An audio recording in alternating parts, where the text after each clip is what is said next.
C'est la difficulté qui stimule la volonté, qui forme le caractère et qui fait l'homme. Quand un enfant commence à étudier, il a besoin d'être aidé et encouragé.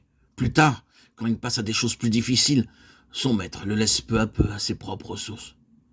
Lorsque jeune homme, il quitte le toit de ses parents, il faut que les principes qu'il y avait reçus soient mis à l'épreuve et affermis par là même. Il faut alors que la surveillance et le secours extérieur soient supprimés, afin que l'essai à lui-même, il apprenne à mettre en pratique l'éducation qu'il a reçue. C'est ainsi que Dieu fait aussi notre éducation. Il veut nous amener à l'âge viril, à sortir de la tutelle des règles extérieures pour vivre d'une vie individuelle. Tant que Jésus fut avec ses disciples ici-bas, son action sur eux s'exerçait du dehors au dedans, et jamais il ne put ainsi atteindre ni soumettre leur vie intime. Après les avoir quittés, il envoya en eux l'esprit pour les développer du dedans au dehors. Il savait qu'en prenant possession par son esprit du sanctuaire intime et secret de leur être, il les amènerait ainsi à recevoir volontairement ses directives et à devenir ce qu'il était lui-même. Par là, ils devaient avoir entre leurs mains le développement de leur caractère et de leur vie, puisque le Saint-Esprit serait devenu leur propre esprit.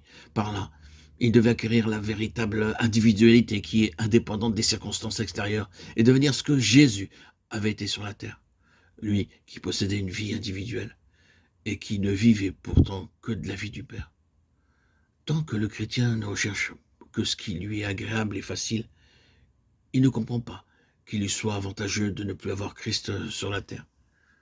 Mais aussitôt que, sans s'arrêter aux difficultés et aux sacrifices, il désire sincèrement être transformé à la ressemblance de Dieu, refléter l'image du Fils premier-né et plaire en toutes choses au Père, il pense avec bonheur et gratitude au départ de Jésus, puisque c'est à cette condition-là que l'Esprit de Christ peut à présent devenir son esprit et le faire vivre de la vie, de la foi.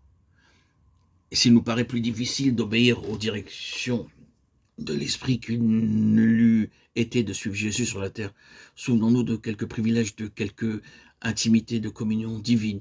Nous pouvons jouir ainsi, bien au-delà de ce qu'avaient les disciples pendant la vie terrestre de Jésus. Recevoir le Saint-Esprit de Dieu par le moyen de la nature humaine de notre Seigneur, savoir qu'il veut s'identifier avec nous et devenir notre esprit précisément comme autrefois. Il était l'Esprit de Christ sur la terre.